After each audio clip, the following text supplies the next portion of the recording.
주간 브리핑.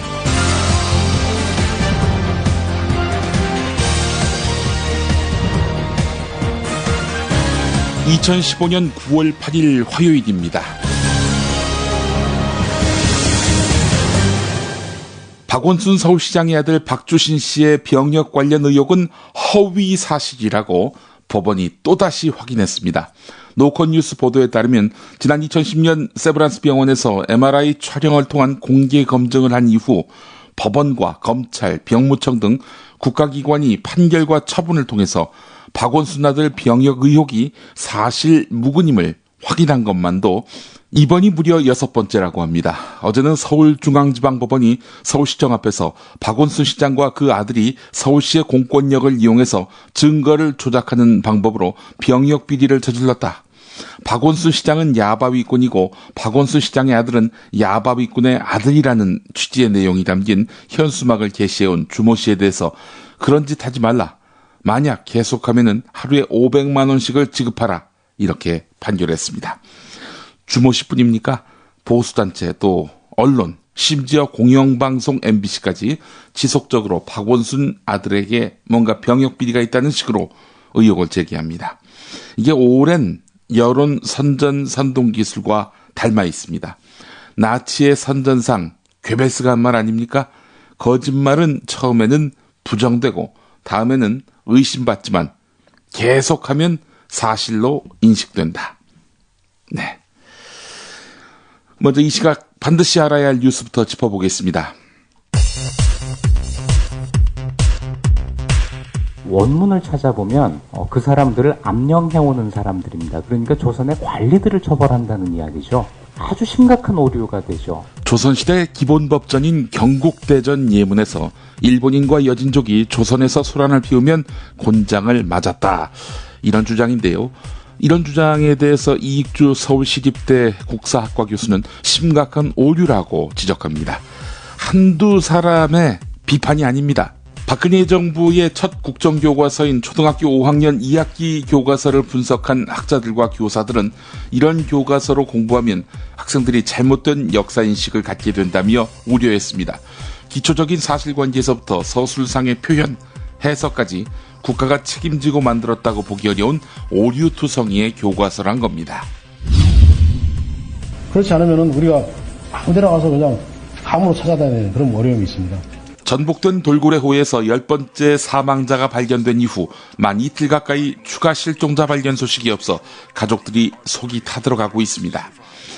관계당국은 지금까지 수색 방법에서 크게 벗어나지 않는 범위 내에서 오늘도 수색을 이어가겠다는 계획입니다. La misericordia di Dio viene riconosciuta attraverso le nostre opere.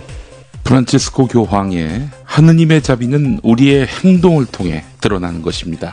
라고 한 발언이었습니다. 프란치스코 교황이 유럽의 가톨릭 교회와 신도들을 향해 난민들에게 머물 곳을 내주라고 요청했습니다. 각국 정부가 이해득실을 계산하며 난민 문제 해법을 내놓지 못하고 있는 상황에서 교황이 종교의 이름으로 난민을 끌어안을 것을 요구한 것입니다. 무슬림 이교도를 꺼리는 유럽 기독교 국가들에게 종교를 넘어선 포용을 촉구한 것으로 해석됩니다.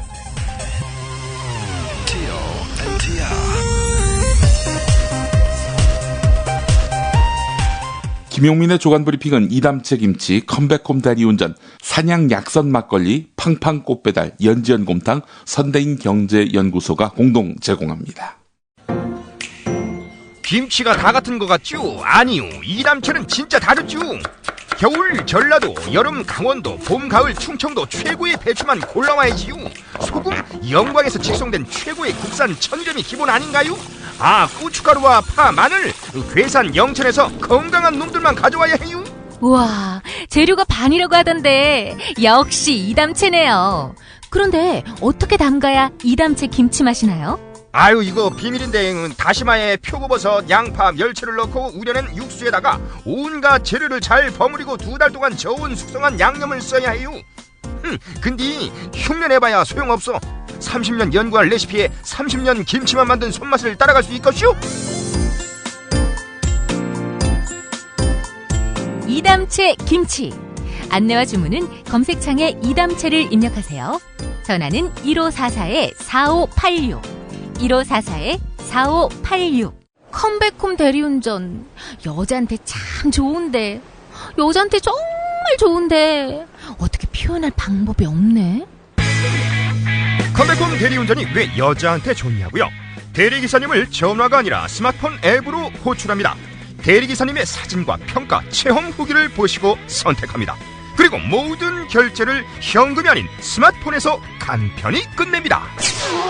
컴백홈 대리운전 왜 이제 나왔니? 묻지도 따지지도 않는 대리운전, 이제 컴백홈으로 바꾸자. 구글 플레이 앱스토어에서 컴백홈 대리운전을 입력하세요. 신규 고객 전용 쿠폰 번호 1818 입력하시면 기본 10,000원에 쿠폰 10,000원을 더해서 2장의 쿠폰을 선물로 드립니다. 컴백홈 대리운전. 남자한테도 좋은데 정말 좋은데. 여기요, 막걸리 하나 주세요. 막걸리 달라니. 이모님, 지리산 곰보배추 막걸리 주세요. 지리산 곰보배추 막걸리? 아직도 몰라? 지리산 곰보배추 막걸리, 몸에 좋은 곰보배추로 만든 약선 막걸리야. 향도 좋고 부드럽고 맛있네요. 밀가루를 사용하지 않고 100% 우리 쌀로 만든 전통주야. 막걸리는 쌀로 만들어야 속이 편하고 숙취가 없거든. 지리산 곰보배추 막걸리. 촌사람닷컴 홈페이지에서 구매할 수 있습니다.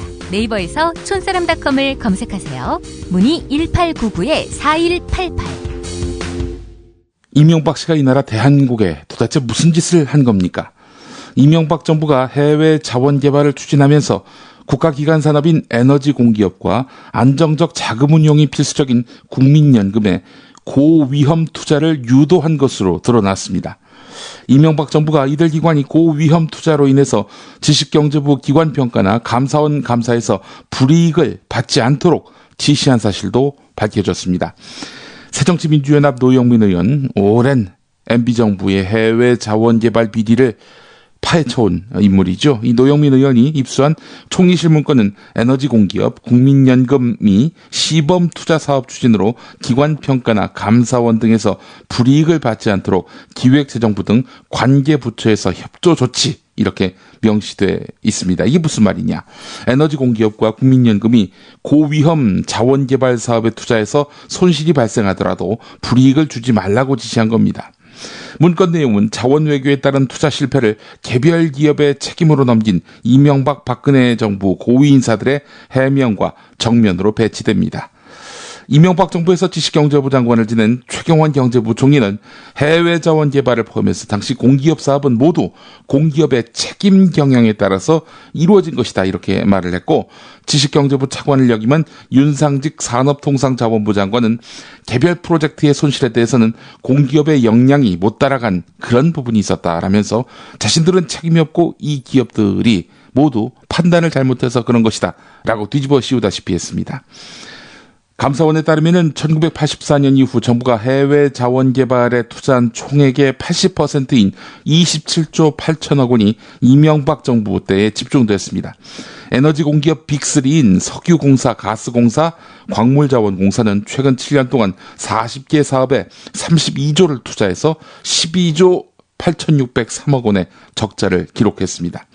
감사원은 향후 5년 동안 국제유가 상승을 기대하더라도 이 사업들은 수익성이 전무해서 적자가 14조 5천억에 이를 것이다 라고 말하면서 2019년 석유공사의 부채 비율은 320%, 가스공사는 277%, 광물자원공사는 692%에 달할 수 있다, 이렇게 지적했습니다.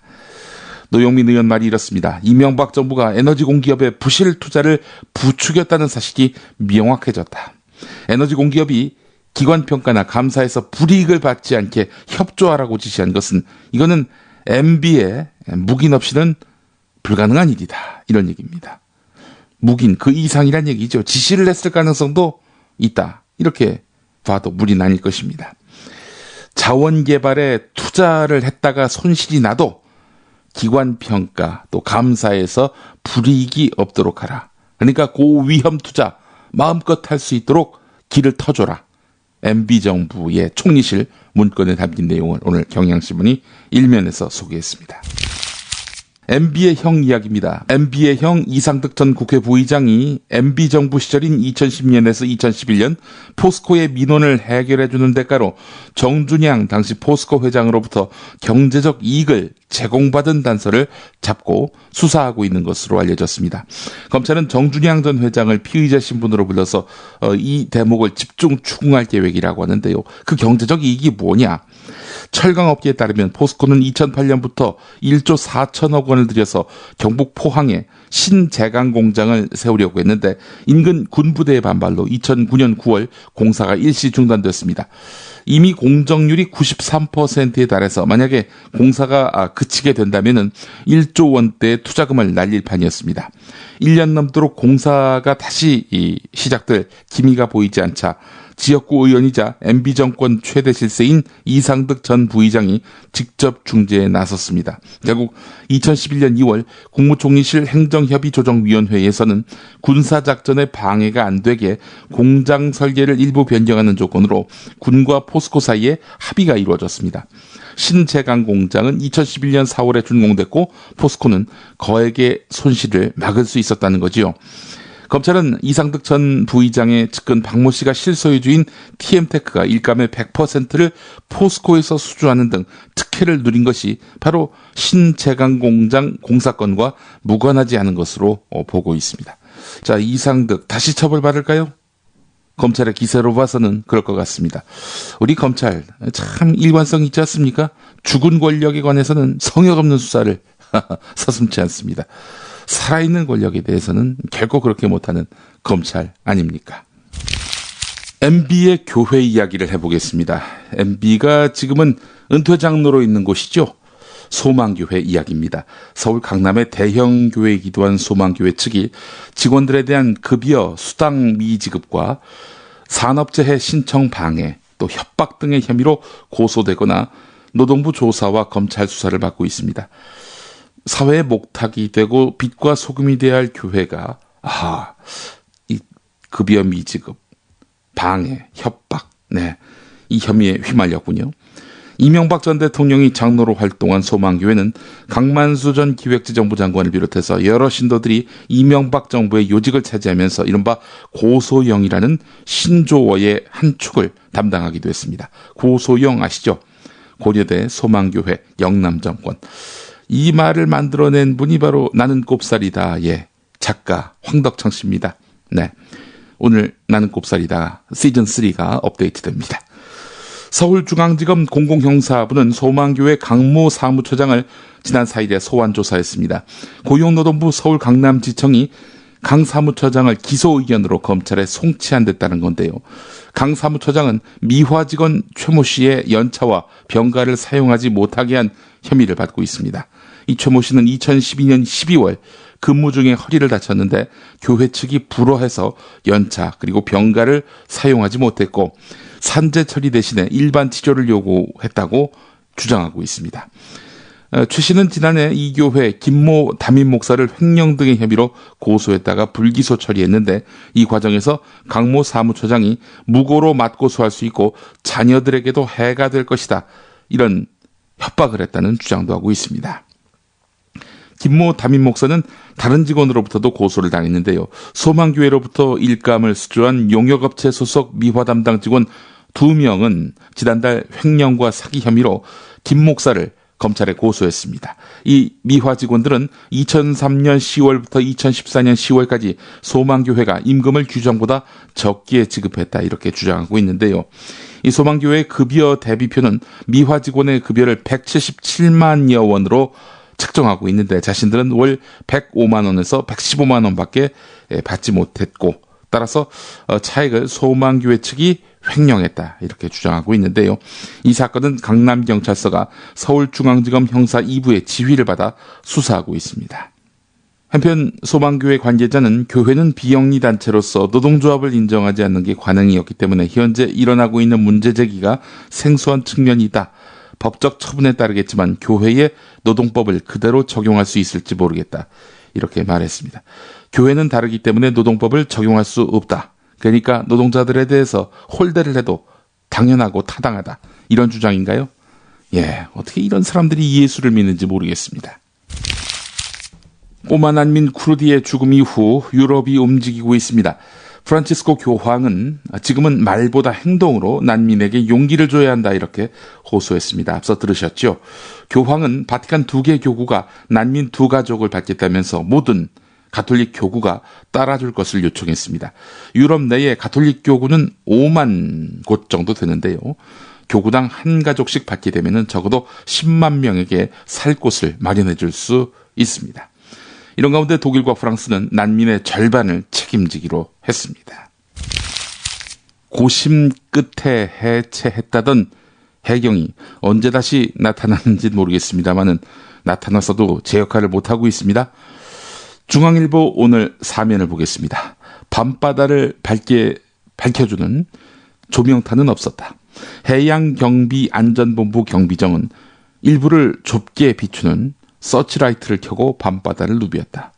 제주도 추자도 앞바다에서 뒤집힌 낚싯배 돌고래호를 찾기 위해 해경은 이렇게 움직였다. 조명탄을 쏘면은 온 바다가 한눈에 들어올 텐데 조명탄을 쓰지 않은 것이다. 해경은 이에 대해서 비행기에서 조명탄을 떨어뜨려야 하는데 비바람 때문에 비행기가 뜰 수 없다고 말했다. 하지만 당시 제주공항에서는 민간 여객기 20여 편이 정상 이륙한 것으로 확인됐다. 전국 모든 재난 현장의 특수구조대를 1시간 이내에 파견하겠다던 국민안전처의 약속 또한 이행되지 않았다. 돌고래 사고 때 해경은 공식 신고 접수 후 2시간이 지난 9월 5일 저녁 10시 40분에야 부산에 있는 중앙해양특수구조대의 출동을 요청했다.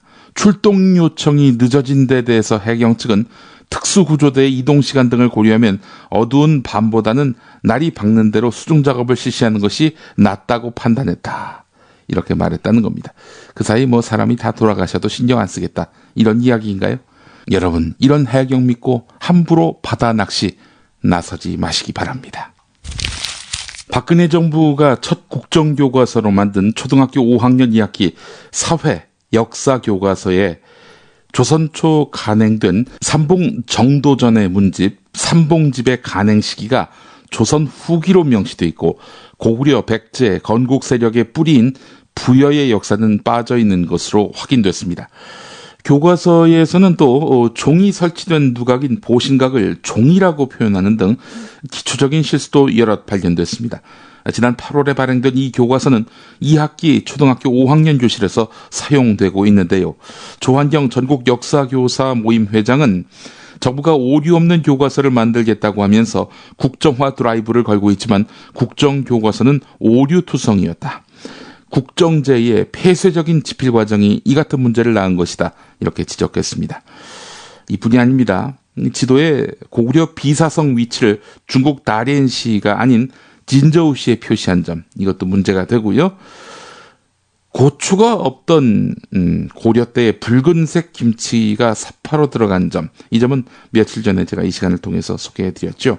방지원 신라대 역사교육과 교수는 연구진, 집필진, 심의진의 유수한 학자들이 포함되어 있는데도 이런 오류가 나온 것은 제작 과정이 비밀스럽고 아무도 책임지지 않는 국정제의 한계 때문이라면서 정부가 국정제에 대한 미련을 버리고 거민정제를 보완하고 유지하는 쪽으로 정책 방향을 고쳐주길 바란다. 이렇게 말했습니다. 거민정제도에 따른 교과서라면은 나쁜 교과서, 그야말로 오류투성인 교과서는 도태되겠죠. 교학사 교과서처럼 말입니다. 오늘 경향신문 1면과 12면에 나온 내용이었습니다.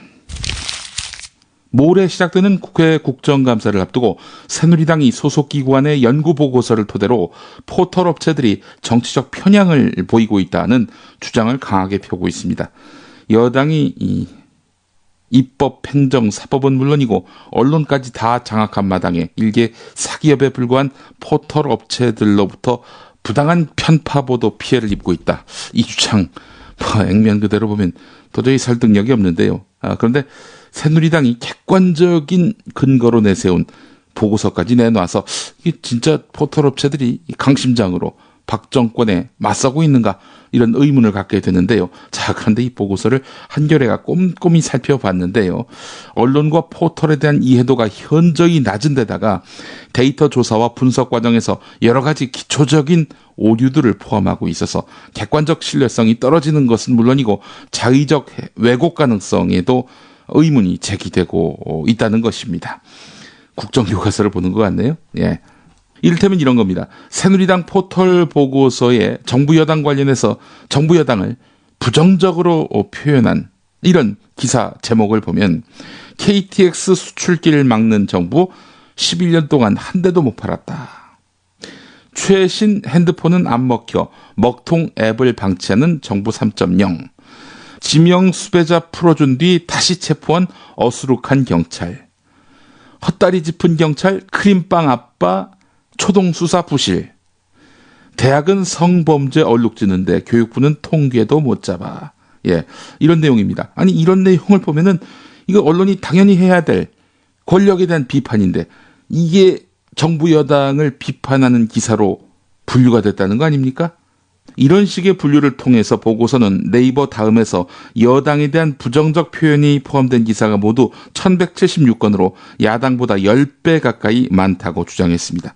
당연히 정부에 대한 비판과 여당 비판, 야당 비판 이걸 구별해서 분석해야 하는데 이 정부하고 여당을 묶어서 이렇게 봤단 말이죠. 그래 놓고는 야당 편에 서는 포털, 여당만 공격하는 포털 이런 식의 그 구도를 만들었다는 겁니다. 황당한 새누리당. 예. 심학봉 의원 성폭행 의혹과 관련한 보도도 여당에 대한 공격성 기사로 분류할까요? 예. 뉴스의 재구성 듣고 오겠습니다.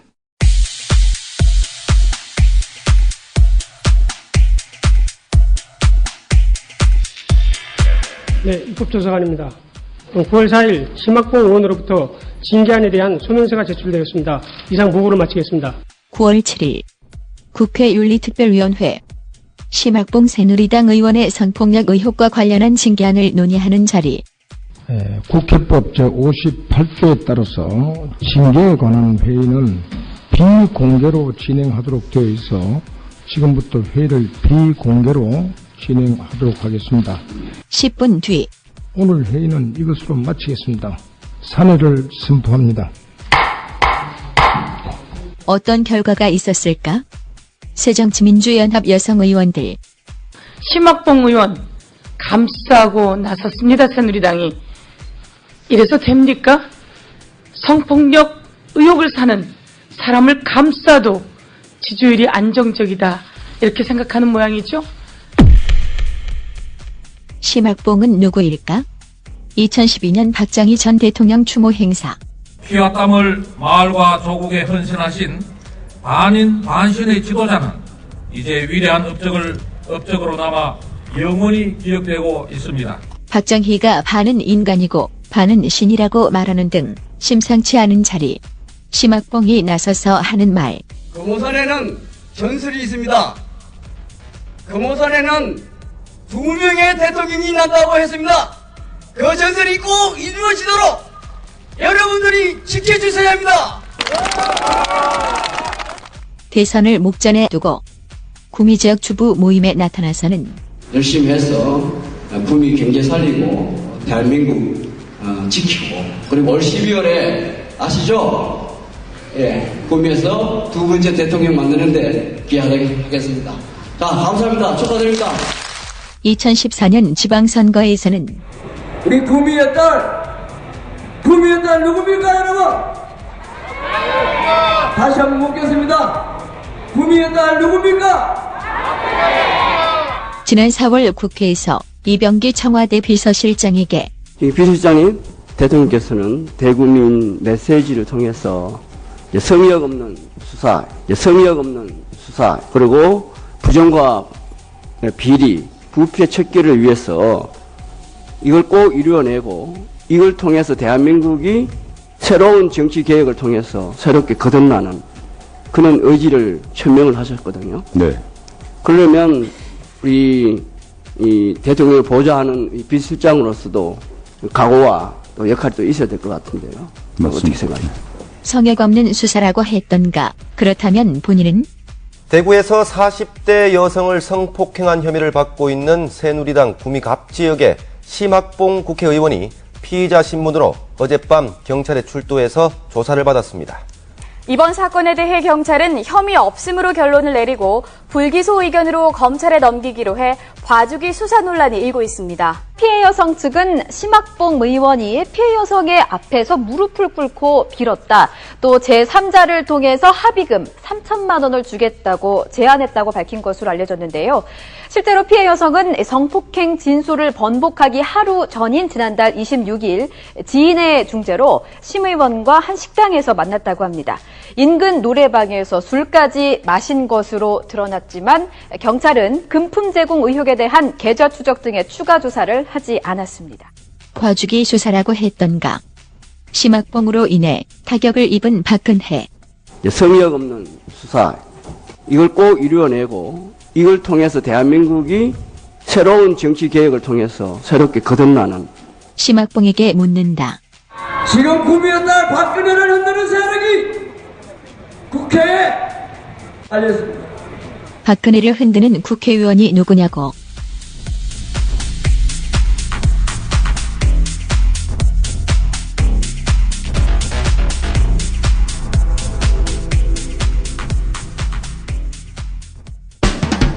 미스김, 거래처에 환 하나 보내주세요. 정말요? 아니, 미스김한테 꽃 보내는 게 아닌데 왜 이렇게 좋아해요? 부장님, 꽃 배달하면 팡팡 꽃 배달이에요. 모르셨어요? 팡팡 꽃 배달 스마트폰 앱을 설치해서 주문하면 그때마다 10% 적립이 되고 소개받은 친구가 팡팡 꽃 배달을 시키면 또 저한테 7% 적립되고요. 그렇게 해서 쌓인 포인트로 영화, 여행, 명품 쇼핑은 물론 10,000포인트부터는 현금 인출도 가능하다고요. 미스김, 팡팡 꽃 배달 내가 보낼게요. 어머, 부장님!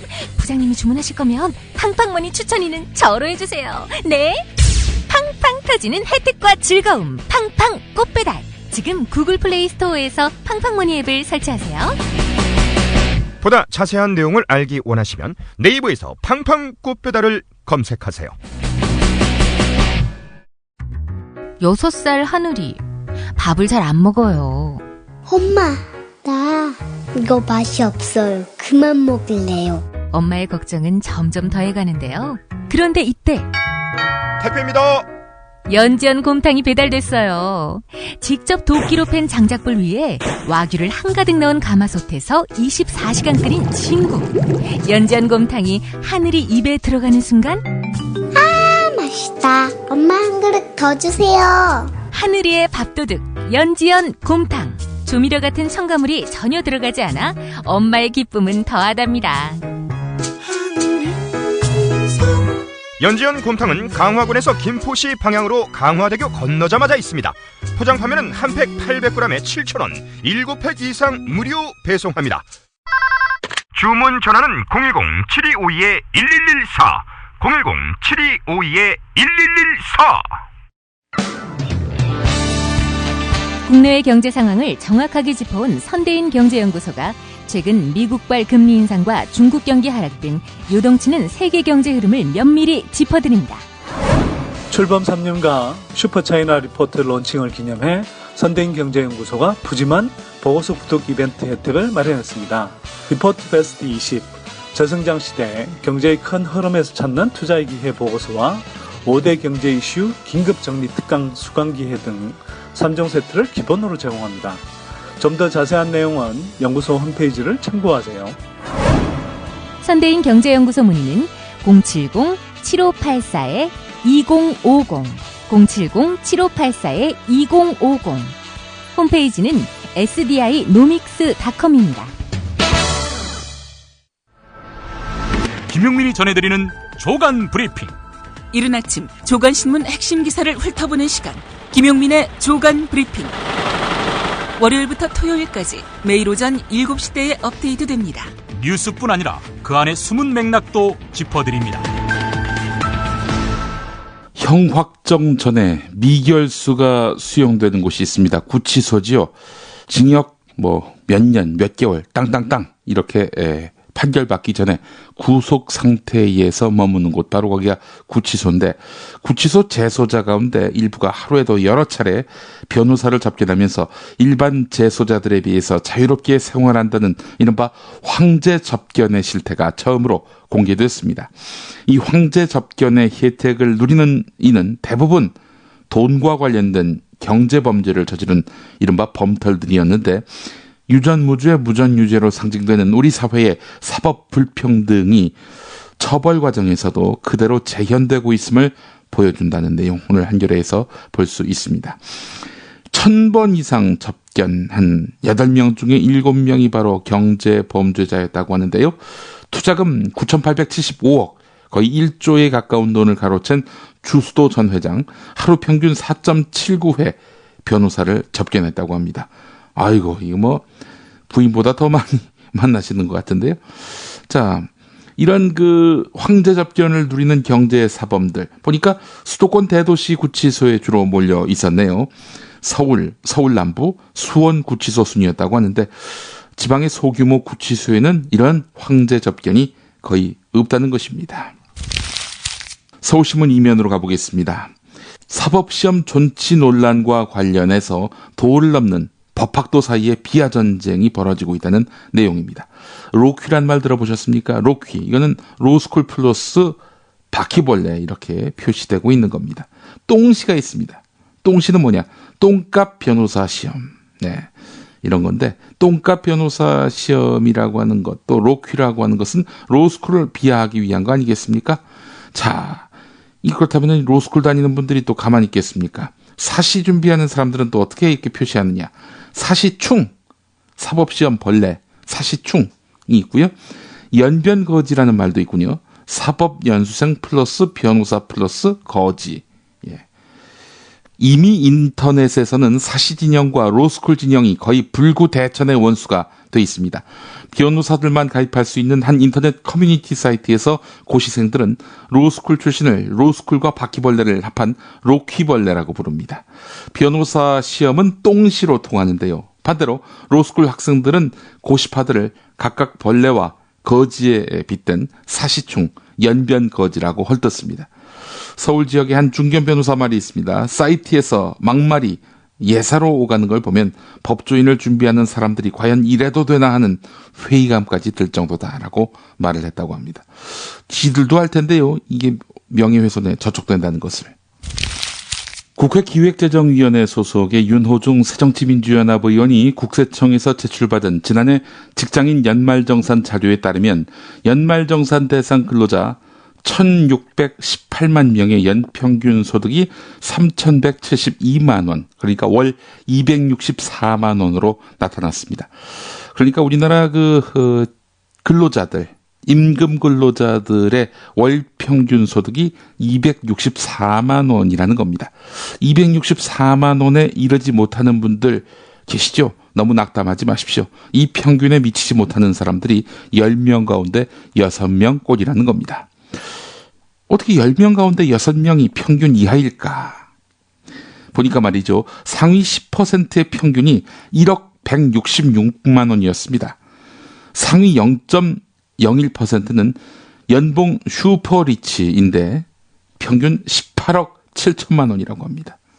자, 하위 10%는 어떠냐? 연 185만 원에 그친다고 합니다. 상위 소득자에게 이 쏠림 현상이 심하다는 얘기죠. 한가운데 있어도, 딱 중간에 있어도 평균 이하의 연봉을 받는다고 하니 말이죠. 그래서 윤호중 의원은 평균 연봉에 미치지 못하는 월급으로 생활하는 사람이 1,000만 명이 넘는다. 소득 양극화 문제를 해소하기 위해서 소득 세율 최고 구간을 세분화하고 최고 세율을 끌어올려야 한다, 이렇게 주장하고 나섰습니다. 한국일보 이면 기사였습니다. 한국일보 일면 기사 보겠습니다. 한미일 정보 공유 시스템 속에서 한국과 일본이 이르면 내년부터 북한의 탄도미사일 관련 정보도 직접 공유하게 됩니다.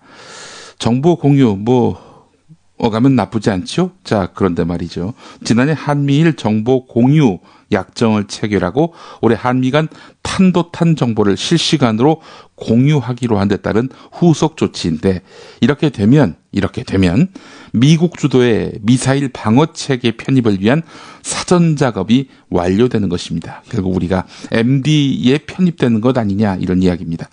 MD가 과연 실효성이 있느냐? 실효성이 있다 하더라도 중국이라든지 주변 다른 나라를 자극하지는 않을까? 여러 가지 외교적으로 고려를 해야 될 텐데 이게 슬금슬금 MD 체계에 편입하는 그런 수순을 밟는 것은 아닌지 하는 의구심이 커지고 있는 형국입니다. 한국일보 27면으로 가보겠습니다. 국내에서 자생하는 유전자 변형 생물체, 이걸 LMO라고도 하고요, GMO라고도 하는데요. 자, 이게 늘고 있는 것으로 나타났습니다. 유전자 변형 생물체에 대한 안전성 논란 끊이지 않고 있죠. 이게 건강에 해롭다는 지적 적지 않습니다. 자, 그런 만큼 수입이나 유통 과정 관리가 시급해 보이는데 말이죠. 국내에서는 2008년에 유전자 변형 생물체의 국가 간 이동에 관한 법 시행에 따라서 연구 목적을 제외한 유전자 변형 생물체의 재배, 배양은 금지되어 있습니다. 자, 그런데 이인영 새정치민주연합 의원이 국립생태원으로부터 제출받은 LMO 자연환경 모니터링 및 사후관리 연구 보고서에 따르면 2009년부터 지난해까지 국내에서 발견된 자생 유전자 변형 생물체는 184건이었다고 합니다. 유전자 변형 생물체가 2009년 27건이었는데 지난해에는 집계 이후 최다인 44건이 발견됐다는 겁니다. 품목별로는 농업, 식용으로 주로 사용되는 옥수수가 91건으로 가장 많았고 이어서 면화가 85건, 유채 6건, 콩 2건이었습니다. 유전자 변형 생물체는 제초제에 내성이 있는 콩이나 옥수수, 환경정화용 미생물 등 다른 종의 유전자를 섞거나 변형시킨 생물체를 말합니다. 그 현장에서 LMO 고무를 이렇다 할 조치 없이 일반 트럭에 싣고 운반하는 그런 일들이 많다는 겁니다. 운전하는 와중에 이 LMO가 도로에 이렇게 날린다든지 씨앗이 날린다든지 그렇게 해서 또 이것이 우리 땅에서 토착 자생될 수 있다는 겁니다. 관리가 상당히 미비하다 이런 지적 주목해 볼 필요가 있겠습니다. 나도 모르는 새 우리 땅에서 자란 농식물이라고 해서 먹었는데 이게 알고 봤더니 LMO, GMO라는 그런 사실을 알게 된다면 얼마나 큰 충격이 되겠습니까? 경향신문 14면으로 가보겠습니다. 국내에서 유통되는 참치 통조림 10개 가운데 6개는 수은 함량이 높은 중대형 어종 황다랑어와 날개다랑어를 원료로 사용하고 있다는 그런 조사 결과가 나왔습니다. 수은을 소량이라도 지속적으로 섭취하면은 태아 신경 발달에 악영향을 미칠 우려가 있고요. 성장기 어린이의 신경 발달도 영향을 받을 수가 있습니다.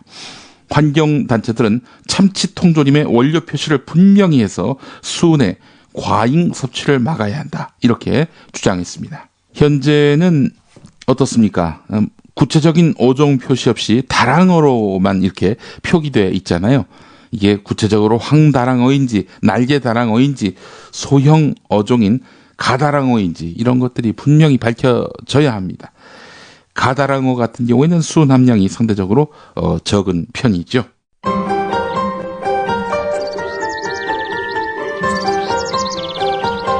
오늘의 날씨. 오늘이 이슬이 맺히기 시작한다는 절기백로입니다. 동해 북부 해상에 위치한 고기압의 영향을 받아서 전국이 대체로 맑겠습니다. 동풍의 영향을 받는 강원 영동과 경상남북도 동해안, 제주도에는 가끔 구름이 많겠습니다. 낮 최고 기온은 23도에서 30도로 예상됩니다. 바다의 물결은 동해 전 해상과 남해 먼 바다, 남해 동부 앞바다, 그리고 제주도 전 해상에서 1.5에서 4m로 매우 높게 일겠고 그 밖의 해상에서는 0.5에서 2.5m로 일겠습니다. 추자도 일대 수색, 더욱 어려울 것으로 보여서 너무나 착잡하게 이를 데가 없습니다.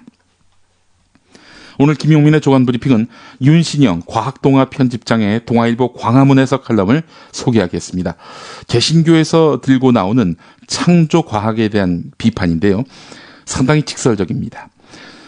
개신교 단체인 창조과학회는 성서에 나온 그대로 지구가 창조됐다고 보는 그런 과학자들의 모임이죠. 자, 그러나 이 논리대로라면은 지구가 10,000년도 안 됐다는 그런 주장을 수용해야 합니다. 이른바 젊은 지구론을 그들은 펼치고 있는데요. 그러나 여러 가지 과학적 연구 결과에 배치되는 거의 일방적인 주장입니다. 따라서 신앙 고백적 차원에 그쳐야 할 것이 이 학문 세계에 나올 수 없다는 이야기인데요. 이를 그런데 최근 연세대에서 과목으로 만들어서 가르친다고 하니 논란이 많아지고 있는 것입니다. 어떻게 봐야 할까요? 그 칼럼 내용을 소개해 드리겠습니다. 제목부터 도발적입니다. 창조과학이라는 유사과학. 손바닥으로 하늘 가리기. 요즘 창조과학이라는 이름의 유사과학. 괄호 열고 사이비 과학 신봉자를 보면 떠오르는 생각이다. 수백 년 근대 과학이 만든 도저한 지적 성과를 얼토당토하는 말 몇 마디로 지우려 애쓰는 모습을 보면 지독하게 반문명적이라는 생각이 든다. 다른 이의 과학적 연구 성과를 아전인수로 해석해서 자신들의 주장을 뒷받침하는데 맥락 없이 붙여넣기 하고 있는 모습에 이르면 실소까지 나온다. 그들은 과학을 잘 모르는 것이다. 창조과학이 기만인 이유는 이렇다. 상징과 비유로 해석하면 되는 성경을 글자 그대로 해석하고 있다. 글자 자체에 권위와 힘이 있다고 믿기 때문인데 이건 신비주의자의 태도지 과학자의 태도가 아니다. 과학자들은 모든 종류의 과학적 성과를 도끼 눈으로 바라본다. 이들은 믿음보다는 비판으로 대상을 대하고 입증보다는 반증 가능성을 염두에 두고 문헌을 검토한다. 세상이 누군가에 의해 만들어졌다고 전제하고 그걸 나서서 입증해 주려는 태도는 과학자 사회에서는 발붙일 틈이 없다. 그런데도 창조과학이란 이름의 유사과학을 믿는 이들은 오직 책에 적힌 문구를 뒷받침하기 위해 조야한 이유를 갖다 붙이면서 스스로에게 과학이라는 이름을 붙이고 있다.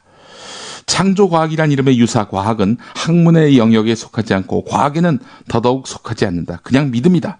그리고 그 수준은 유니콘이나 동양기서 산해경 속에 생물이 존재함을 믿는 수준과 크게 다르지 않다. 아무런 근거가 없을 뿐 아니라 체계라고 할 만한 형식도 갖추지 않았다. 반대 사례를 통해서 논리의 오류를 짚는 귀류법을 의도하는 것 같은데 미안하지만 과학적 이론들은 세계 수천 수만 과학자의 도끼 눈을 견디고 살아남은 것이다. 몇몇 문헌을 아전인수로 끼워 맞춘다고 허물어뜨릴 수 있는 것이 아니다. 진화나 빅뱅에 맞설 학설로 대등하게 다뤄달라라는 주장에 이르게 되면 그 파렴치함에 화가 날 지경이다. 자신 있으면 뒤에서 운동을 하지 말고 지식이 형성되는 장에서 논문으로 겨뤄서 다퉈보라. 과학이라는 이름으로 불리고 싶으면 그래야 한다. 창조과학 관련 과목이 연세대 공대에서 개설된 논란이다. 논란이 일자 제목에서 창조과학이란 말을 뺐지만 어제 확인해 봤더니 강의는 여전히 남아있는 상태다. 교수의 개인적 신념까지 뭐라 할 것은 아니지만 반과학적인 주장을 일방적으로 담은 유사과학 과목을 대학에서 개설하는 것은 재고돼야 한다. 네, 이런 주장이었습니다. 개신교계가 강력하게 반발하고 나서겠네요. 예. 여기까지입니다. 오늘은.